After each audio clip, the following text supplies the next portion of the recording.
S'il y a une chose naturelle, peut-être l'une des plus naturelles au monde, ben, c'est d'élever des enfants et de prendre des petits d'hommes et d'en faire des grands bonhommes, des petites femmes et d'en faire des grandes bonnes femmes. Hein? Mais nombre de parents semblent complètement désemparés, démunis devant la tâche. La chroniqueuse Ariane Blais-Lacombe s'est penchée sur le phénomène pour tenter d'en découvrir la source et peut-être même l'issue. Ariane, bonjour. Allô? C'est à se demander des fois s'il ne faut pas devenir une sorte de scientifique là, de la parentalité avant de devenir parent. C'est quelque chose que tu as constaté autour de toi dernièrement. Oui, tout à fait. C'est quelque chose que j'ai constaté. C'est quelque chose que j'ai vécu aussi. Ah oui? Oui, moi, en fait, je pensais à ça tantôt, puis ça fait maintenant 6 ans que je suis plongée dans le monde de la parentalité parce qu'en fait, dès que j'ai vu un petit plus sur le test de grossesse, ben, je suis tout de suite allée m'informer. Qu'est-ce que je peux manger? Qu'est-ce que je peux pas manger? Qu'est-ce qu'il faut faire? Qu'est-ce qu'il faut pas faire? Qu'est-ce que les livres, les guides, les études disent? Donc, ça commence vraiment dès qu'on apprend qu'on est enceinte. On se demande, on va chercher de l'information, des sources d'autorité finalement externes à nous pour savoir comment élever notre enfant. Puis donc, j'ai navigué là-dedans beaucoup, puis je vois ça encore aujourd'hui. Puis on dirait que je prends de plus en plus conscience au fil des années des effets que ça va avoir chez les parents, des effets positifs, mais aussi des effets qui sont plus négatifs ou mitigés. Puis là, aujourd'hui, tu as 3 petits plus. Oui, j'ai 3 enfants nés, là, pas 3 plus sur un test. Je pensais que tu venais d'annoncer qu'elle attendait des triplets, quelque chose comme ça. C'est ça, non, passer de 3 à 6 tout d'un coup. Alors, mais c'est ça, c'est intéressant, Ariane, parce que, bon, évidemment, les avancées, la science évolue, on apprend plein de choses sur la psychologie, sur la nutrition, c'est toutes des bonnes affaires. Et c'est un gain pour les parents, mais il y a comme un revers de la médaille où ça peut être une épée à 2 tranchants. C'est ce que tu soulèves aujourd'hui. Exactement. Donc, c'est sûr que c'est bénéfique que la science s'intéresse à la grossesse, l'accouchement, le soin des petits bébés, puis l'éducation des enfants plus vieux aussi. Donc, c'est sûr que... par exemple, on veut que les médecins qui font des recommandations se fient vraiment aux données probantes, aux études les plus récentes aussi, les éducatrices en garderie ou encore les intervenants sociaux auprès des parents. Mais en tant que parent, quand on est confronté à toutes ces sources d'informations-là, la première chose que ça vient nous faire, je pense que c'est d'abord une remise en question. Tu sais, pourquoi est-ce qu'on va vers ces sources d'informations-là? Ce que ça sous-entend pour nous, c'est que finalement, on n'est pas vraiment capable par nous-mêmes, par instinct ou par observation ou par tradition de savoir comment s'occuper de notre enfant. Il faut qu'on aille chercher des sources d'informations externes, des sources d'informations scientifiques le plus possible. Puis donc, de tout ça revient finalement une grosse remise en question là, de nos capacités parentales. Puis ça, c'est quelque chose qui est quand même, qui va rester beaucoup avec nous puis qui va être assez négatif là, finalement. Là, quand tu viens à vraiment douter de tes capacités parentales, ça peut être très angoissant parce qu'après, une fois qu'on s'intéresse, tu sais, des livres pour enfants, des livres pour enfants, il y en a beaucoup, mais des livres sur les enfants aussi, il y en a des tonnes, il y en a qui sortent chaque année. Donc, face à cette quantité d'informations-là, ça devient vraiment très confusant rapidement. Puis surtout, et des fois avec des méthodes contradictoires qui sont proposées. Exactement, c'est ça. Ça va dans tous les sens. Est-ce que je dois laisser pleurer mon bébé? Est-ce que je dois pas le laisser pleurer? Est-ce qu'il faut que je le chicane ou que je le chicane pas, que je le porte, que je le promène en poussette? Un peu, mais pas trop. Un peu, mais pas trop. Entre 5 et 7. C'est ça. Donc, on devient rapidement très confuse. Puis là, on peut se dire, je vais avoir un esprit un peu cartésien. Je vais essayer de peser le pour et le contre, le plus, le moins. Mais c'est que ça demande finalement des connaissances scientifiques qu'on n'a pas en tant que parent. Moi, je suis diplômée en sciences politiques. J'ai pas un diplôme en nutrition. Ça peut être utile quand même pour négocier avec les terroristes. Ça peut être utile, mais reste que quand on n'est pas capable nous-mêmes d'évaluer la méthode d'échantillonnage, la technique employée ou encore la capacité de l'étude à être répandue à une population plus large, tout ça, ça fait aussi qu'on en vient à finalement déléguer une certaine partie de nos choix parentaux aux experts parce que finalement, si nous-mêmes, on n'est pas capable de comprendre la science, ce qui est tout à fait normal, soit dit en passant, on va finir par s'en remettre à d'autres personnes, les médecins en premier lieu, mais aussi des psychoéducateurs, puis tout ça. Puis je suis pas contre le fait qu'on se réfère à des experts sur certains sujets, mais reste que après, ça fait qu'on se retrouve un peu démunis face à certaines situations, puis on en vient à avoir de la difficulté à prendre des décisions au quotidien ou les expliquer à nos proches, les justifier, tout ça, quand on a besoin, par exemple, d'expliquer à notre belle-mère qu'est-ce qu'on fait, pourquoi on le fait, tout ça.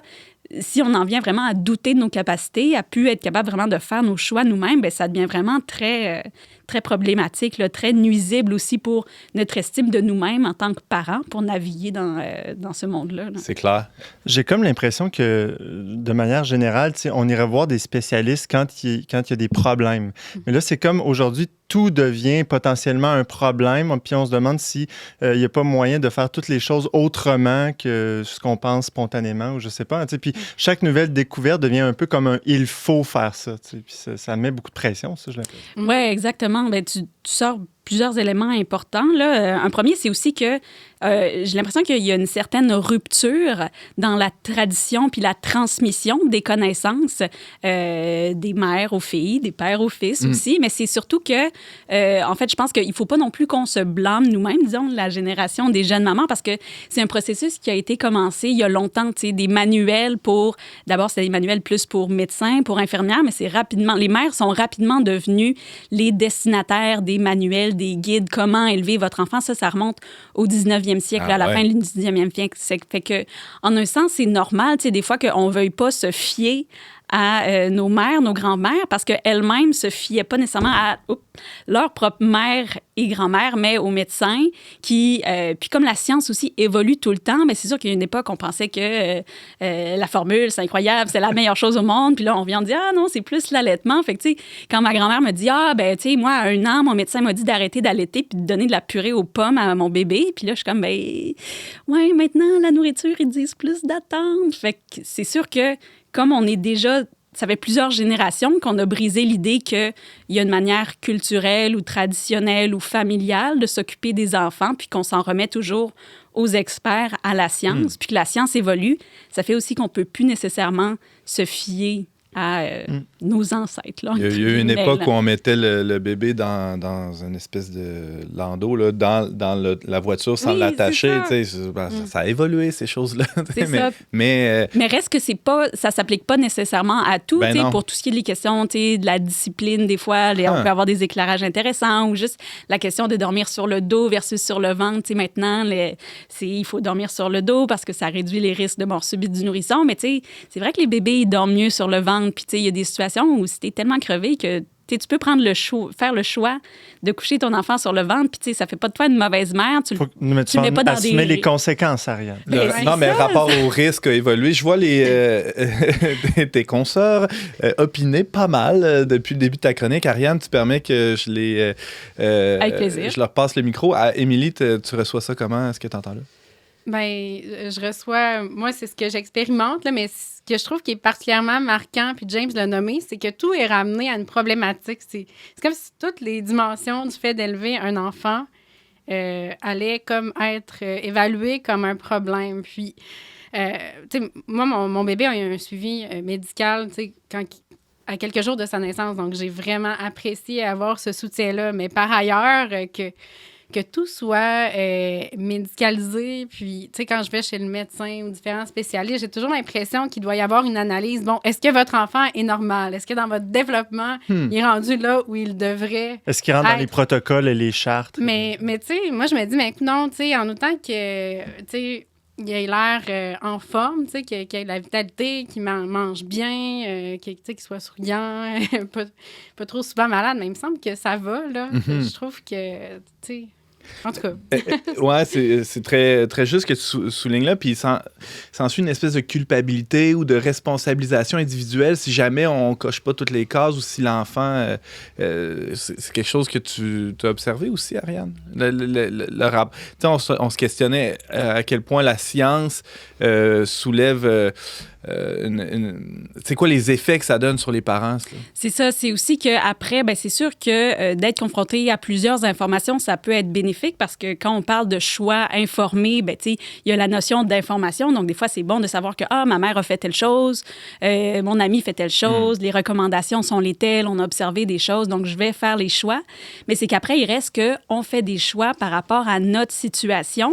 Puis comme la science, c'est des fois que j'ai l'impression que souvent, les résultats des études, c'est assez univoque. Là. Telle chose est meilleure pour telle raison ou telle chose a telle conséquence ou tel risque grave.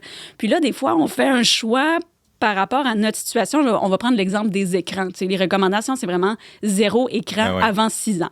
Bon, je ne sais pas qui dans sa maison n'a aucun écran puis est capable de complètement éviter que ses enfants en voient, mais reste que quand on fait face à cette recommandation-là, puis qu'on se dit, ben j'ai besoin de préparer le souper, là. Il faut que mes enfants soient hors de mes jambes, parce que moi, quand je prépare le souper, j'ai un enfant entre mes jambes, puis un enfant à droite de ma jambe, puis un autre enfant à gauche de ma jambe. Fait qu'à un moment donné, tu sais, il faut que je prépare le souper, mais tu sais, reste que, même si tu as fait un choix éclairé en fonction de ta situation, tu as toujours la voix en arrière qui dit, bien, au final, je donne peut-être pas le meilleur à mon enfant. Je suis pas capable de donner le meilleur à mon enfant. Puis ça vient, là, ça nous travaille intérieurement. Peut-être pas une si bonne mère. C'est ça. Puis c'est aussi que ça peut amener, tu sais, des fois, des jugements entre mères, parce que on va voir certaines choses, mais tu sais, on n'a pas tout le background de la personne. Tu sais, on sait pas c'est quoi toute sa situation qui l'amène à mener quelque chose qu'on va peut-être se dire, tu sais, sans se dire, c'est une mauvaise mère. Tu sais, moi, personnellement, je me dis jamais c'est une mauvaise mère, tu sais, cette mère-là, mais comme, tu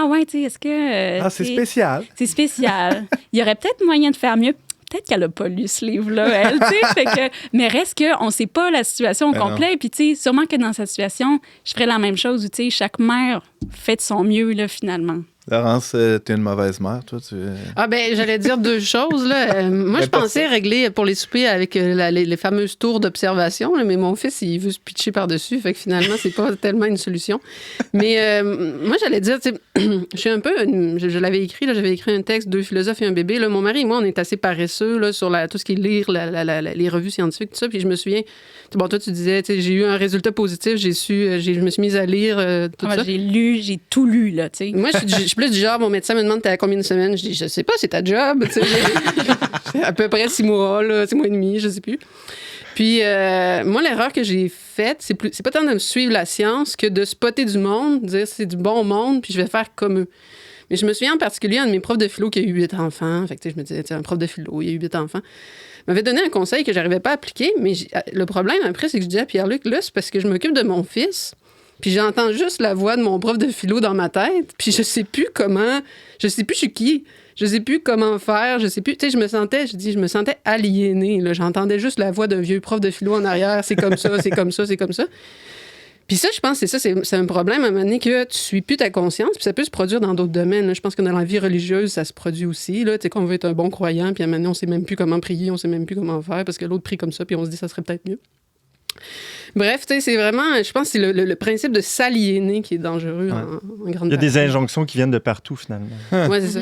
Puis tu t'as dit, je savais plus qui je suis, c'est que la science est partout dans nos vies. On reçoit justement des injonctions partout, mais notre vie de prière, notre vie de parents, ça vient vraiment nous définir fondamentalement. Là. C'est pour ça que c'est très pervasif. Là, en un sens, ça peut être envahissant comme passé, puis c'est pour ça que je trouvais que c'est intéressant. Mais qu'on n'oublie pas, dans le fond, c'est pas mauvais de se rappeler que si Dieu nous a confié ces enfants-là, c'est que c'est nous les meilleurs parents pour lui, en tout cas. Exactement. Je pense que tous les parents ont des compétences de base pour s'occuper d'un enfant, puis que on a tous une certaine forme d'instinct, puis qu'il y a des choses que c'est vrai que telle chose va réduire le risque de ci, de ça, mais au final, est-ce qu'on met nos enfants en danger tant que ça? D'un côté, on pourrait dire non, pas vraiment, puis de l'autre côté, on pourrait dire oui, totalement. Tout ce qu'on fait va mener à des traumatismes à nos enfants, puis plutôt que faire des ré, on devrait faire des régimes pour thérapie plus tard. Là, belle conclusion. Oui, c'est ça. Mais mets tes sous de côté tout de suite pour les traumatismes de tes enfants, James. Je sens qu'il va en avoir plusieurs. Ah oui. Ariane Blais-Lacombe, chroniqueuse pour On n'est pas du monde. Merci beaucoup pour ton analyse. On se dit à la prochaine saison. Ça fait plaisir. Youhou!